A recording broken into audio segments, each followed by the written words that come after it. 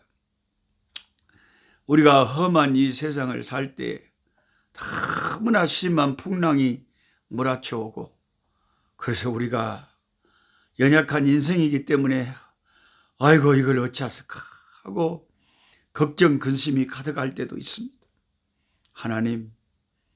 하나님이 우리가 이 땅에 사는 동안 세상 끝날까지 버리지도 않고 떠나지도 않고 항상 임마누엘 함께해 주신다고 약속하셨사오니 하나님의 약속을 붙잡습니다. 사람이 내게 어찌할꼬, 아버지, 인간들은 가까이 하기도 하고 멀리 하기도 하지만 하나님이 항상 함께 계셔서 우리를 도우시니 사람 때문에 낙심하지 말게 하시고 환경 때문에 두려워하지 말게 하시고 함께 하시는 하나님만 쳐다보고 오직 주만 바라보고 담대할 수 있는 우리 믿음 되게 하여 주시옵소서. 예수님의 이름으로 기도하옵나이다. 아멘. 약한 자 힘주세